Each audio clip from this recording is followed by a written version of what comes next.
Hello, good morning, everyone. Very warm welcome to Baby Code Free live classes.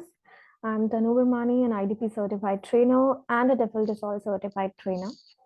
So, as you know, that we are coming up with our live sessions for the listening module. Today is our live session number 5. And before watching this session, I would suggest you कि you just go. आप सारे sessions को देखो like 1, 2, 3, 4. ठीक है? So let's start our today's session, and the topic of our session is MCQs and map based questions. So what we will discuss today, आज हम क्या करने वाले हैं, multiple choice questions and map based questions को discuss करने वाले हैं in our listening module. Now these type of questions, they come in, you can say, section 1 also, like multiple choice, section 2, right? Section 1 is always form and notes completion type. Now, what is multiple choice question? Multiple choice question means that you will be asked one of the three possible answers. आपको एक answer को select करना है from three possible answers. So that means you have an option of three options you will have and you have to select one. आपको एक select करना है उसमें, right?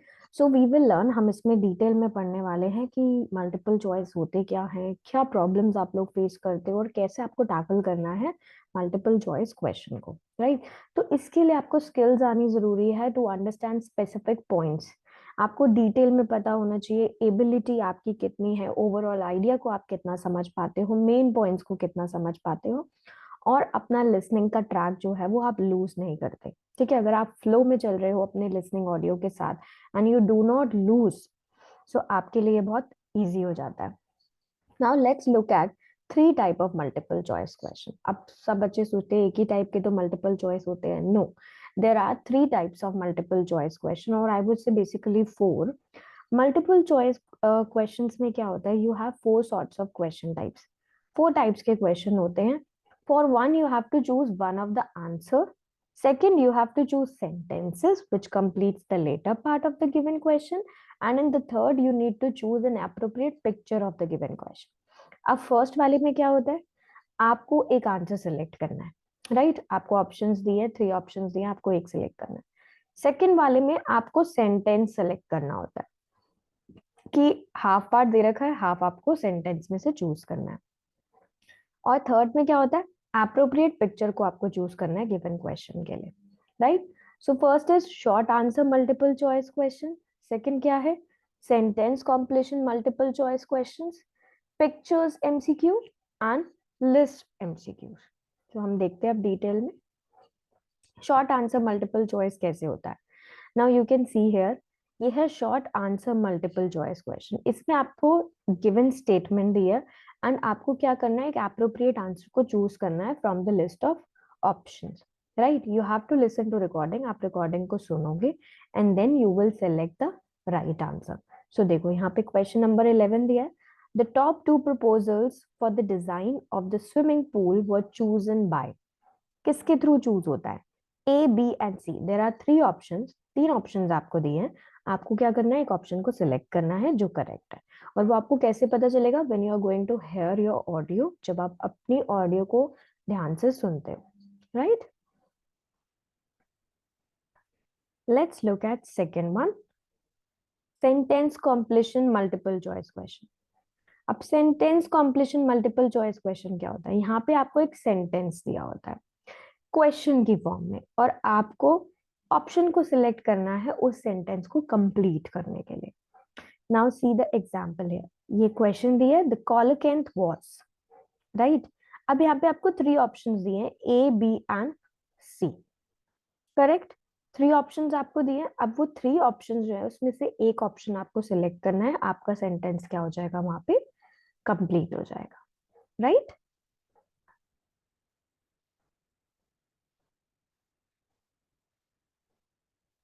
Just give me a second.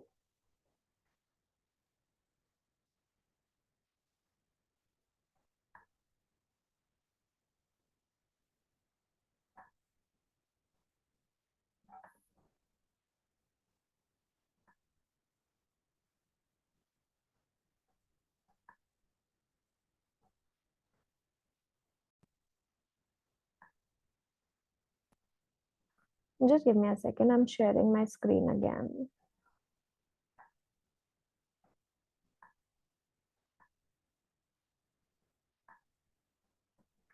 Yes. Third one is pictures multiple choice question. अब picture multiple choice question क्या होते हैं? जब आपको लिस्ट ऑफ ऑप्शंस दिए होते हैं पिक्चर्स की फॉर्म में, दैट मीन्स आपको जो ऑप्शंस 3 ऑप्शंस मिलेंगे वो पिक्चर की फॉर्म में मिलेंगे और आपको राइट पिक्चर को सिलेक्ट करना है। कैसे? अपनी ऑडियो को लिसन करके केयरफुली। सो ये it is considered as difficult question. ये थोड़ा सा डिफिकल्ट क्वेश्चन हो जाता है बिकॉज यहाँ पे आपको रिटन फॉर्म नहीं दी, पिक्चर फॉर्म दी है और ये जनरली बहुत कम आता है, but yes you can have it, right.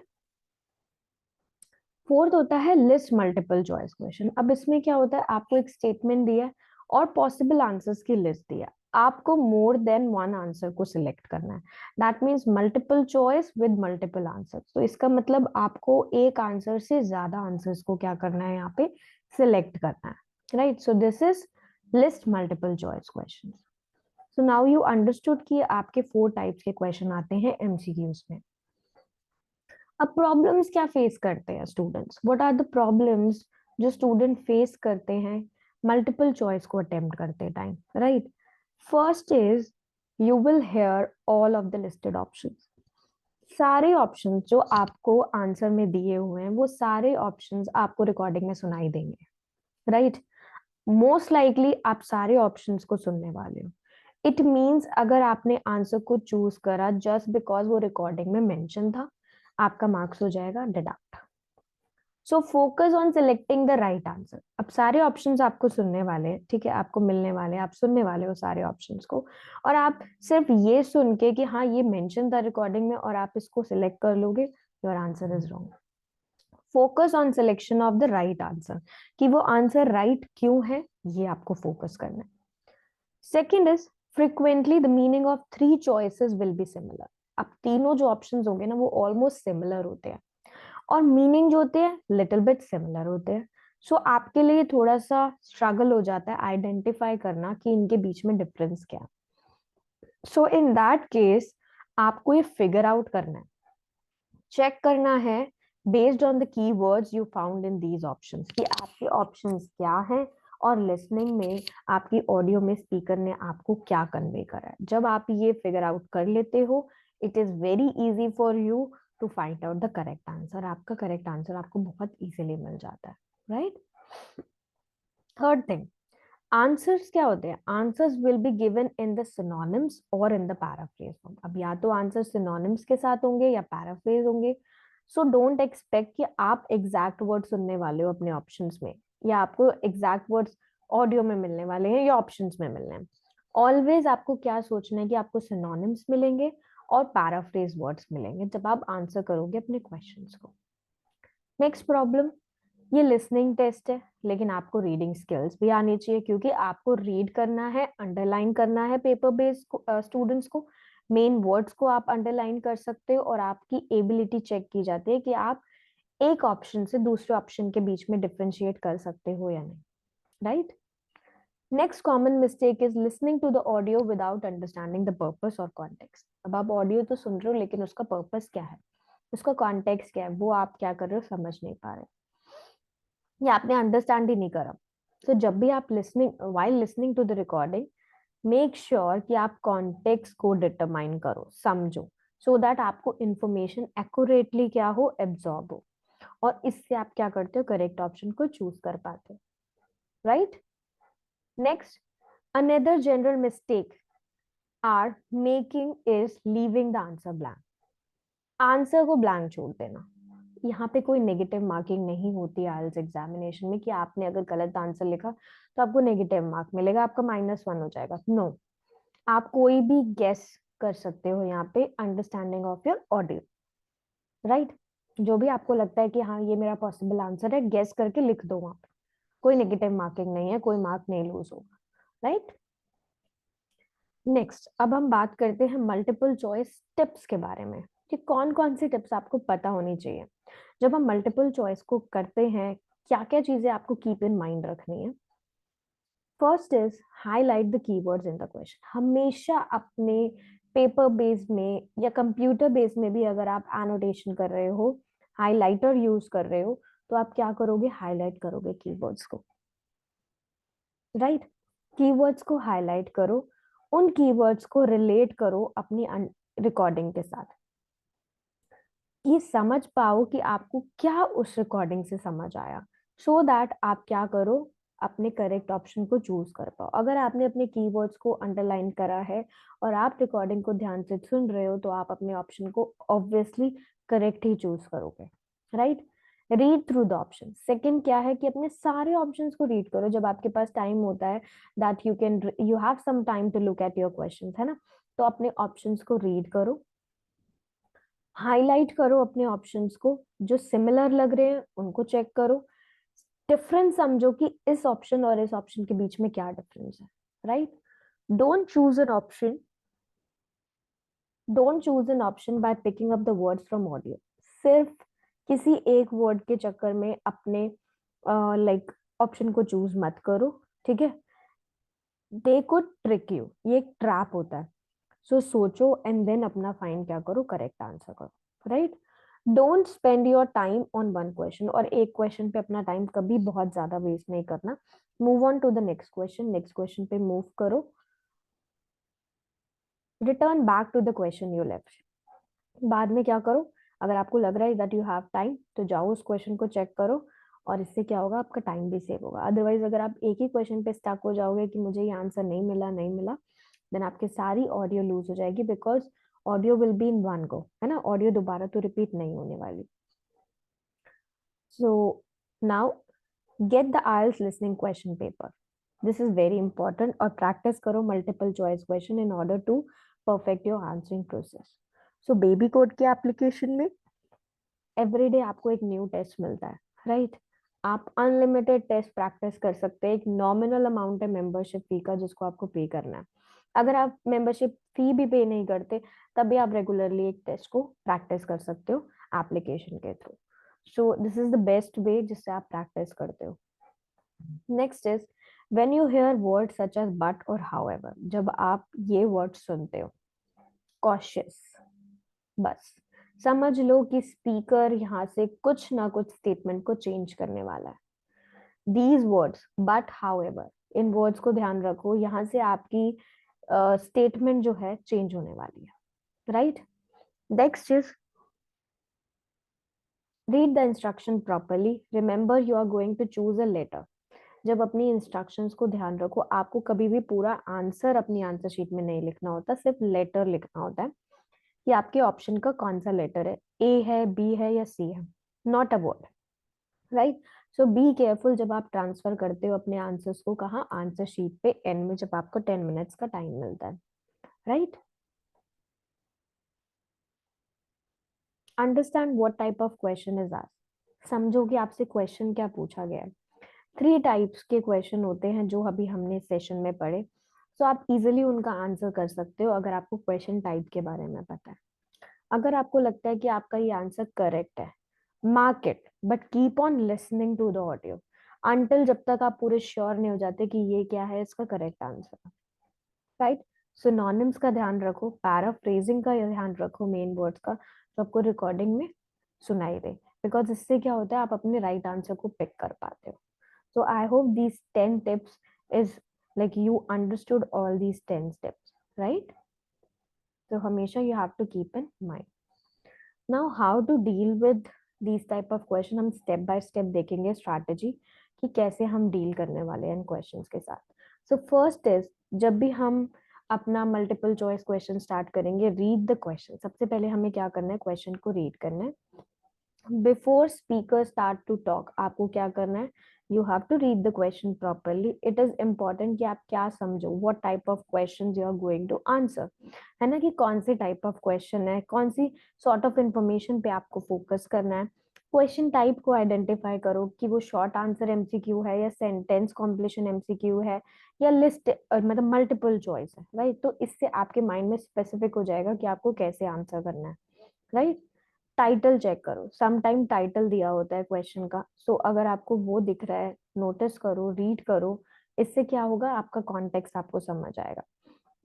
And you can come to know what information you will be hearing in recording, और इससे आपको पता चलेगा कि आपको कौन सी इन्फॉर्मेशन सुननी है। लिसनिंग विद इंटेंशन, अगर आप इंटेंशन के साथ सुनते हो तो उससे क्या हो जाती है, आपको अपनी इंफॉर्मेशन एब्जॉर्ब हो जाती है और आप रिक्वायर्ड इंफॉर्मेशन कनेक्ट कर लेते हो, right. Third strategy is highlight और underline the keywords in the question. Figure out करो अपने कीवर्ड्स को क्वेश्चन में, अंडरलाइन करो या हाईलाइट करो। इससे क्या होता है, आपको डायरेक्शन मिल जाती है to choose a correct answer. कुछ सिनोनिम्स को जनरेट करो कि हाँ, you can think of these synonyms, कि मुझे इस ये वाले सिनोनिम्स हो सकता है मिल जाए उसमें, है ना, क्योंकि आपके पास आपका कीवर्ड है। तो इससे you will pay more attention, आप रिकॉर्डिंग पे बहुत ध्यान दोगे।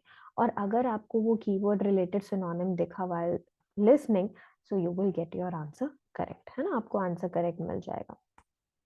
Next is read the options and think of synonym. अब यू हैव टू अंडरस्टैंड कि आपको एग्जैक्ट वर्ड तो मिलने नहीं वाला ऑप्शंस में, है ना, ना ही ऑडियो में मिलने वाला है। तो एक्सपेक्ट कि आप सेम मीनिंग वाला आंसर ऑप्शन चेंज करो rather than same word. Same word ना ढूंढ के सेम मीनिंग ढूंढना है आपको, राइट। सो व्हेन जब भी आप you are listening to the audio, आप क्या ग्रास्प करोगे, मीनिंग करोगे rather than picking up the words. आप वर्ड्स को नहीं ढूंढोगे, मीनिंग को ढूंढोगे। So it can help you to indicate आपका करेक्ट आंसर क्या हो जाएगा, आपको मिल जाएगा, right. Next is don't fall into the trap of distractors. Now in audio what happen is they will use distractors. Distractors का हमने पूरा एक सेशन करा है, go back to that session, उसको देखो डिस्ट्रैक्टर्स होते क्या हैं। सो डिस्ट्रैक्टर्स को क्यों यूज किया जाता है, चैलेंज करने के लिए आपकी स्किल्स को, आपकी एबिलिटी को। डिस्ट्रैक्टर वो वर्ड्स एंड फ्रेजेस होते हैं जिससे आपको डाइवर्ट किया जाता है और करेक्ट किया जाता है to a sort of information के लिए। फॉर एग्जाम्पल, देखते हैं example, a dog loves to play with humans but it could bite if someone hold its tail strenuously. Or, said देखो, an honest man could think of doing some immoral acts when he is in difficult circumstances. However, his conscience does not allow him to do those acts. So in this case, you have to take the test paper, but keep on listening, so you will uncover more information. जिससे क्या help हो जाती है, आप choose करते हो, either ensure that the chosen answer is correct, या identify करो आप अपने appropriate आंसर को, राइट। तो डिस्ट्रैक्टर्स होते हैं बहुत सारे बीच में, ठीक है, देखो, है ना, तो you have to be careful. Next is right the answer. अब मल्टीपल चॉइस क्वेश्चन में answers will be in the letter, ठीक है, आंसर आपको लेटर की फॉर्म में लिखना होता है कि ए करेक्ट है या बी करेक्ट है, आपको वर्ड्स नहीं लिखना होता, right. For example, if the right answer is B, gorilla, then you have to choose right answer as B. आपको क्या लिखना है, वहां पे बी लिखना है, rather than writing a gorilla, आपको गोरिल्ला नहीं लिखना, okay. Next is make a guess.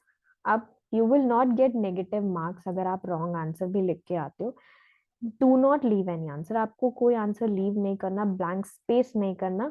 You can make an educated guess, आप कोई भी गेस कर सकते हो, गेस्ड आंसर भी कई बार आपका करेक्ट हो जाता है। So always choose an option, आप एक ऑप्शन को चूज करो अपनी अंडरस्टैंडिंग के बेस में, चाहे आपको एक्यूरेट आंसर नहीं पता, okay. There is no negative marking, कोई नेगेटिव मार्किंग नहीं है यहाँ पे। सो अब हमने टिप्स की बात करी, प्रॉब्लम्स की बात करी, स्ट्रैटेजीज की बात करी। Now let's do one test, हम एक टेस्ट करते हैं यहाँ पे, ठीक है। So I am going to play this audio, मैं ऑडियो प्ले करूंगी, you have to listen this audio, ठीक है, आप लोग भी इस ऑडियो को लिसन करोगे along with me and then we'll see your answers, ठीक है, हम आपके आंसर्स को देखेंगे कि कितने आंसर्स आपके क्या हैं, करेक्ट है। सो ये बस पास एप्लीकेशन फॉर्म लिसनिंग प्रैक्टिस है, आपको करेक्ट लेटर को क्या करना है, चूज करना है यहाँ पे, right. Now you have some time to read your questions, आपको क्वेश्चंस को रीड करने का टाइम भी मिलेगा, okay? The only coelacanth population in existence. Originally, it was a Okay, so you can read your questions, ठीक है, आप लोग अपने questions को read करो. You can see 35 here, 36 here, and then I'll move my screen.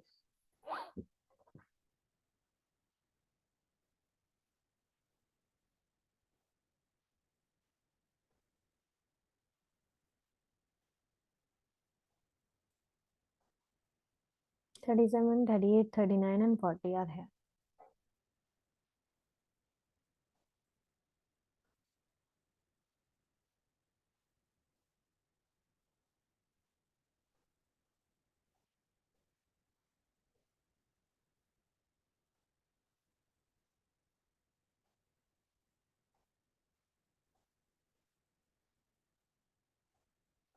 So you can see कि यहाँ पे क्या है, करेक्ट लेटर आपको चूज करना है, बट दीज आर सेंटेंस कॉम्प्लेशन वाले multiple choice question. Okay, I am playing the audio, listen it carefully.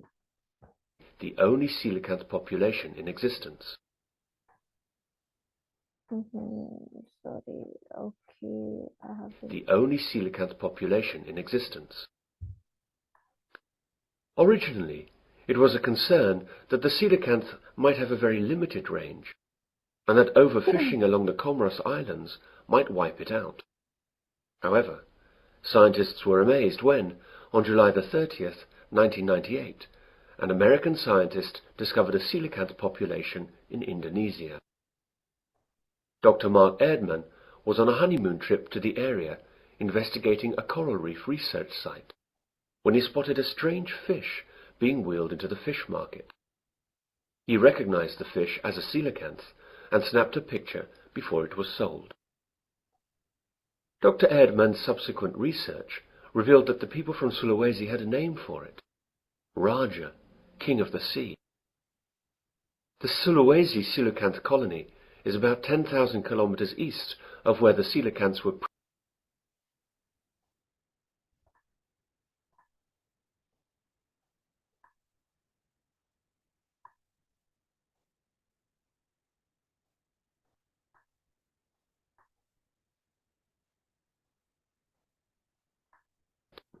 when he spotted a strange fish being wheeled into the fish market. He recognized the fish as a coelacanth and snapped a picture before it was sold.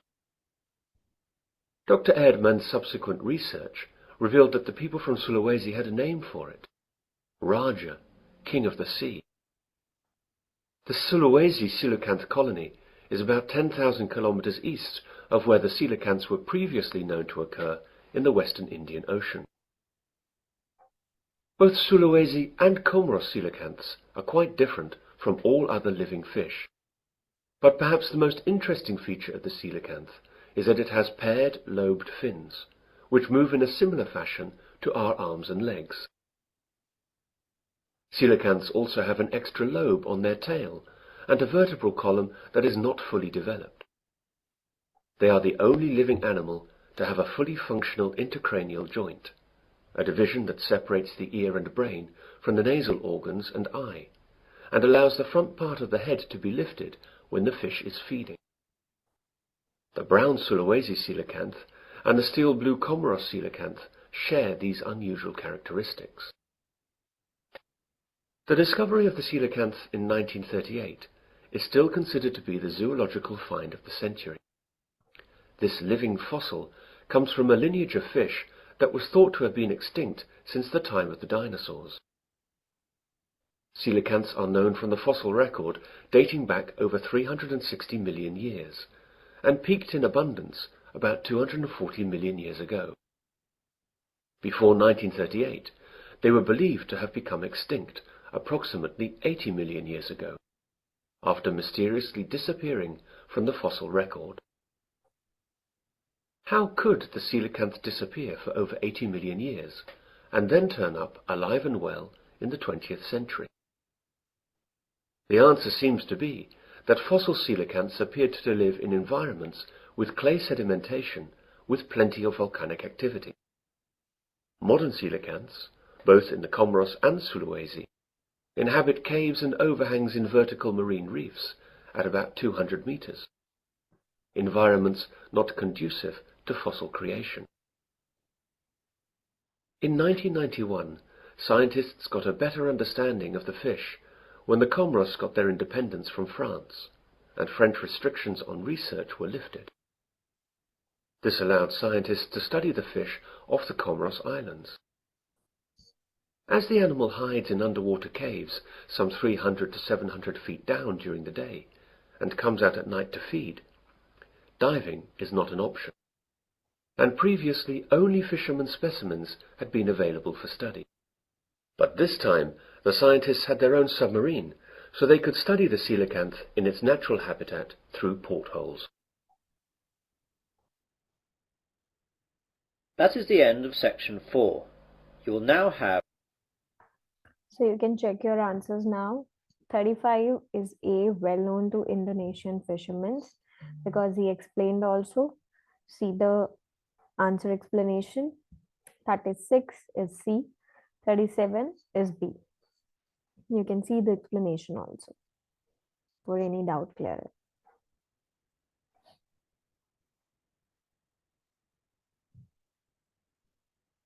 Next answers 38, 39 and 40.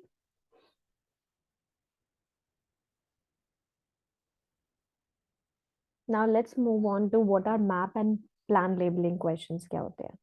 Now map labeling question वो task होता है जब आपको label करना होता है map को with correct letter. आपको क्वेश्चन दिए होते हैं, बाय लिसनिंग द ऑडियो आपको क्या करना है, लेबल करना है. ऑल्सो यहाँ पर क्या होता है, there will be questions where you need to label the unnamed area. ठीक है, आपको हेयर करना है अपनी रिकॉर्डिंग्स को और क्या करना है, अननेम्ड एरिया को लेबल करना है. पैटर्न ऑफ मैप और प्लान लेबलिंग क्वेश्चंस का सेम होता है, जबकि प्लान में क्या होता है, आपको बिल्डिंग को लेबल करना होता है और मैप में आपको मैप ऑफ अ टाउन या किसी भी जगह का मैप दिया होता है. राइट. सो क्लियर अंडरस्टैंडिंग के लिए हम सैम्पल भी देखने वाले हैं. बिफोर प्रैक्टिसिंग लिसनिंग मैप, पहले आपको ये पता होना चाहिए कि how the question of map and plan label vary कैसे करता है. ठीक है, तो हम देखते हैं प्लान और मैप लेबलिंग क्वेश्चंस को and then we'll talk about some tips. So this is a map labelling. ये क्या है, मैप है. ये वॉकिंग टूर मैप है नेशनल बोटानिकल गार्डन का. यहाँ पे आपको 1 to 6 क्वेश्चन दिए और आपको इनके आगे सिर्फ लेटर्स लिखने हैं A to K में, इस मैप बेस्ड क्वेश्चन में. सो आप देख सकते हो यहाँ पे लेबल करना है आपको पार्ट्स को. A एंट्रेंस है, then office, A you are here, then B C D E F I J K. So till K आपको क्या करना है, मैप करना, लेबल करना है पार्ट्स को और आपको क्या करना है, अपने अल्फाबेट्स को यहाँ लिखना है. Let's see the next one. अब ये देखो, again this is a map. यहाँ पे आपको मैप दिया हुआ है. A to H आपको ऑप्शंस दी हैं, लेटर्स दी हैं. 6 to 10 आपके क्वेश्चंस हैं जो मैप के अंदर इनसाइड है. तो आपको लेबल करना है कि 6th वाला क्या है A to H में से, 7th वाला क्या है A to H में से. राइट.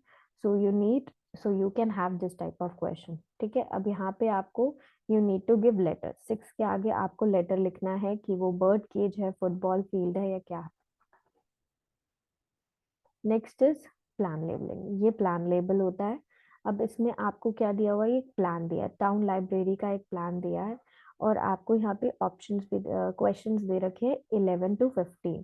11 to 15 में आपको बताना है कि 11th वाला क्या है, आर्ट कलेक्शन है, चिल्ड्रंस बुक है, कंप्यूटर है, कौन सा प्लेस है. Right.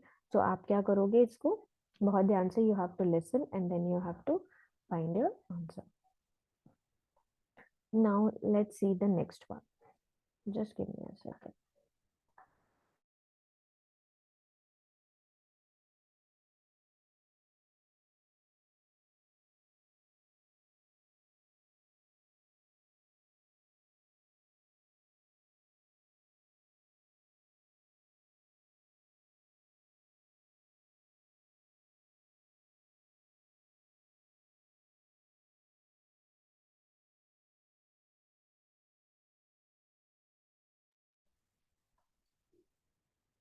Yes. So let's talk in detail कि मैप लेबलिंग क्वेश्चंस की क्या क्या स्ट्रैटेजी, क्या क्या टिप्स है. ठीक है. First is instructions are the key. आपको सबसे पहले क्या आइडेंटिफाई करना है, सबसे पहले आपको आइडेंटिफाई करना है कि आपको रिस्पॉन्ड कैसे करना है मैप बेस्ड क्वेश्चन को, है ना. तो सबसे पहले आप क्या करोगे, इंस्ट्रक्शंस को रीड करोगे बहुत carefully.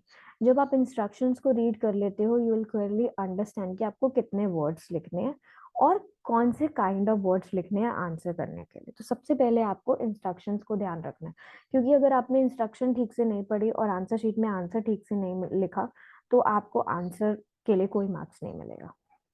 Right. So for example अगर आपको बोला गया कि आप करेक्ट लेटर लिखो A to K अपने क्वेश्चंस 1 to 6 के लिए, तो आपको जो लेबल करना है क्वेश्चंस को वो A to K के साथ ही करना है, आंसर नहीं लिखना पूरा, आपको सिर्फ लेटर लिखना है उसके आगे। ओके। सेकेंड इज फोकस करो लेबल पार्ट्स पे। टाइटल क्या है, लेबल पार्ट्स क्या दिए हैं मैप में या प्लान में, वो सबसे ज्यादा इंपॉर्टेंट है, क्योंकि टाइटल ही आपको हेल्प कर पाता है कि आपकी रिकॉर्डिंग का बेसिस क्या है। और जब आपको लेबल पार्ट्स पता होते हैं कि हाँ, knowing the label parts will help you कि आप फोकस कर पाओ अपनी बाकी इंफॉर्मेशन पे। Right. Put your self in the map और प्लान, अपने आप को उसके अंदर फिट कर दो। इमेजिन करो कि आप उस प्लेस में, और फिगर आउट करो कि कौन कौन से प्लेसेस को आपको लोकेट करना है नियर बाय, है ना।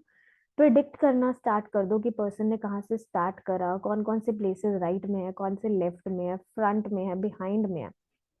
प्रिडिक्शन स्टार्ट कर दो कि क्या क्वेश्चन आपको दिया हुआ है। फोकस ऑन आंसर, आंसर पे फोकस करो। अब लिसनिंग टेक्स्ट है, रिकॉर्डिंग में इंफॉर्मेशन होगी जहाँ पे आपको आइडेंटिफाई करना है अपने आंसर को। ऑर्डर ऑफ क्वेश्चन आपको दिया हुआ है, तो सिंपल टर्म्स में आपको क्या करना है, you will listen to answer for question 1 and then for question 2। आपको पहले 1 का आंसर मिलेगा, देन 2 का आंसर मिलेगा। राइट। डिस्ट्रैक्टर्स को निग्लेक्ट करो। There is no such thing that you will get answer so directly आपको मिलने वाले हैं, आपको आंसर मिलेगा that you might looking for, but speaker कुछ वहां पे डिस्ट्रैक्टर यूज कर देगा और कंटिन्यू करेगा अपने सेंटेंस को विद अनदर इंफॉर्मेशन के साथ। तो वर्ड्स जैसे कि but, however, no, sorry, ये क्या है, डिस्ट्रैक्टिंग वर्ड्स है जो आपको ध्यान से सुनने चाहिए अपनी ऑडियो में। नोट टेकिंग, अब आपको अलाउड है कि आप नोट्स बना सकते हो अपने पेपर में, जॉट डाउन करो अपने की पॉइंट्स को जो भी रेलेवेंट है क्वेश्चन से।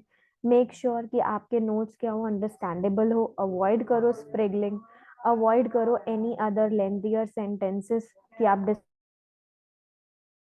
प्रैक्टिस नोट टेकिंग स्किल्स करो जब भी आप क्या करो, प्रिपेयर करो।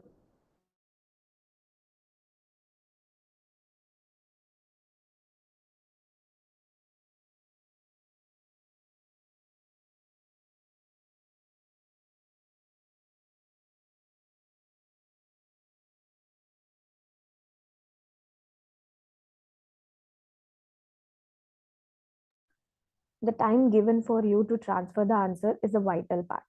अब जो टाइम आपको दिया गया ट्रांसफर करने के लिए वो बहुत इंपॉर्टेंट है कि आप क्या करो, लिसनिंग करो अपने मैप। मेक श्योर कि आप क्या करो, करेक्ट स्पेलिंग ऑफ वर्ड्स लिखो, डायरेक्शंस को ध्यान रखो, ठीक है, लोकेशंस को देखो। अगर आपको राइट आंसर लिखना है, लेटर लिखना है, तो मेक श्योर आप क्या करो, you are aware of that कि आप उसको सही आंसर लिखो। राइट। नेक्स्ट इज, ये आपके लिए वोकैबलरी है। Okay wait, first synonyms. हाँ, सिनोनिम्स भी आपको ध्यान रखनी है। प्रिडिक्ट करो कि पॉसिबल आंसर क्या है, सिर्फ फोकस नहीं करना एग्जैक्ट आंसर पे अपनी ऑडियो पे, फोकस करो सिनोनिम्स पे भी, ठीक है। आंसर जो आप ढूंढ रहे हो बुक्स में, स्पीकर ने मे बी उसको वर्ड्स में लिखा होगा, राइट। तो you should look for the map vocabulary also. Map vocabulary, vocabulary तो एक मार्किंग क्राइटेरिया है हमारा, राइट, तो इसको आपको ध्यान रखना है, ठीक है। मैप रिलेटेड वोकैबलरी देखो यहाँ पे, लोकेट करने के लिए प्लेसेस या डिस्क्राइब करने के लिए डायरेक्शंस को यहाँ पे देखो, at the top, at the bottom, on the left, on the right, on the far side, right, to the north, to the west, slightly west of, heading east.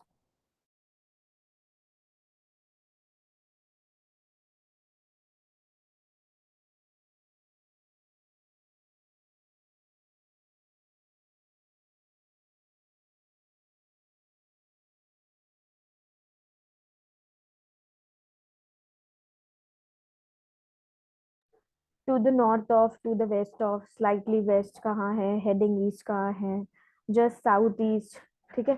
So you can read all these vocabulary को आप read करो and then you can go ahead, ठीक है। तो एक question करते हैं map based का। Listen to this recording very carefully, analyse करो पिक्चर को पहले and then listen to this audio. You will listen to a talk on the National Botanical Gardens. Listen to the talk and answer questions 1 to 6. First, you have some time to look at the questions.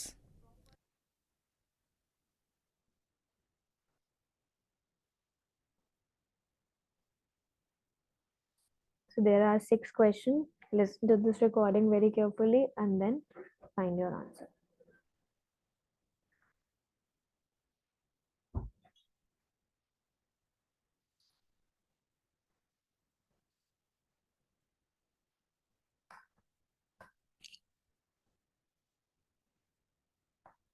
Listen and answer questions 1 to 6. Good morning and welcome to the National Botanical Gardens. I'm your guide, Lisa, for the garden tour. This garden is a step closer towards the conservation of indigenous trees that are essential to the regional vegetation. Since it is a planned project, it also becomes a useful centre for research on the conservation of plant species. Actually, this region is too big to be called a garden. It covers about 30 hectares of land, which is protected by the Central Forest Service management of the country. As you can see in this map, there are no concrete structures anywhere in this area. You'll see only landscapes and narrow paths lightly cleared for walking. These special pathways are called the garden walks. We are here at the Botanical Garden Office, and there's an L-shaped garden walk from here right up to the forest zone. The first square section on the left is the nursery, with saplings of some of the most exotic plants and trees. You can buy everything you like when we complete the tour. From here, we'll be walking the track to the 2 forest areas that have the native trees and smaller plants that are used for landscaping the local urban areas. The native tree zone is here, immediately behind the nursery, and next to it is the non-native trees zone. We are now looking at the huge fenced area on the west. You can see an area with fencing. This is the exotic forest zone. Several species of vegetation and insects that breed in this land will be destroyed or lose their habitat due to trampling by visitors. So entry is allowed for researchers only. There's a smaller garden walk going up north beyond the fencing. It leads to the research centre, which is built of eco-friendly construction material, has natural heating and cooling technology, and uses solar energy. This building is not open to visitors, but we will visit the exhibition in the smaller extension of this building, not the larger one. It has a separate entrance within the research centre. We will see a short documentary on the importance of forest conservation, followed by a talk by an expert on how you can contribute to tree conservation. After we tour the nursery and the exhibition in the research centre, we will gather in the Shamiana for lunch. It's on the left as we head back to the garden office. Meals in the open are a unique experience, and I am sure you will enjoy it. After lunch, we will head to the main entrance. To the left, you will see a circular garden with a display of colourful ornamental plants. On the other side of this garden walk, there is a beautiful topiary display. You'll get to see the topiarists at work trimming plants into various shapes of birds, animals, and other objects. This garden walk connects the botanical garden to the village nearby. Most workers are local and use this pathway, but it is also open for morning walkers or visitors who want to have a glimpse of the rural life around. You will be paying for your purchases here at the garden office as we exit the premises. Now let's look at the second question also, and then I'm going to show you the answers. Now this is plan labeling. So listen to this recording. Listen to this recording and just fill out all your answers. You have to label 11 to 15 here. You'll hear the librarian of a new town library talking to a group of people who are visiting the library. Okay, everyone. So, here we are at the entrance to the town library. My name is Anne, and I'm the chief librarian here, and you'll usually find me at the desk just by the main entrance here. So, I'd like to tell you a bit about the way the library is organised and what you'll find where. And you should all have a plan in front of you. Well, as you see, my desk is just on your right as you go in. And opposite this, the first room on your left has an excellent collection of reference books and is also a place where people can read or study peacefully. Just beyond the librarian's desk on the right is a room where we have up-to-date periodicals such as newspapers and magazines. And this room also has a photocopier, in case you want to copy any of the articles. If you carry straight on, you'll come into a large room, and this is the main library area. There is fiction in the shelves on the left and non-fiction materials on your right, and on the shelves on the far wall there is an excellent collection of books relating to local history. We're hoping to add a section on local tourist attractions too later in the year. Through the far door in the library, just past the fiction shelves, is a seminar room, and that can be booked for meetings or talks. And next door to that is the children's library, which has a good collection of stories and picture books for the under 11s. Then there's a large room to the right of the library area. That's the multimedia collection, where you can borrow DVDs and so on. And we also have CD-ROMs you can borrow to use on your computer at home. It was originally the art collection, but that's been moved to another building. And that's about it. Oh, there's also the library office on the left of the librarian's desk. Okay. Now, does anyone have any questions? Yes, thank you, sir. Now you can check your answers for both of the questions. How many answers are correct?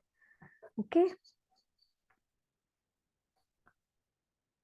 Okay, now we are done with this session of map based, and हमने multiple choice questions भी करे, map based भी करा और plan labeling भी करा. So आप practice करो बेबी कोड की application से. इस सेशन को आप देख सकते हो YouTube पे भी, बेबी कोड की ऐप में भी एनी टाइम. ठीक है, और फ्रेंड्स को भी ज्वाइन कराओ so that वो भी फ्री लर्निंग का एडवांटेज ले पाए. So stay tuned. I'm going to cover up something else in the next session. Bye bye all of you. Take care. See you soon in the next session.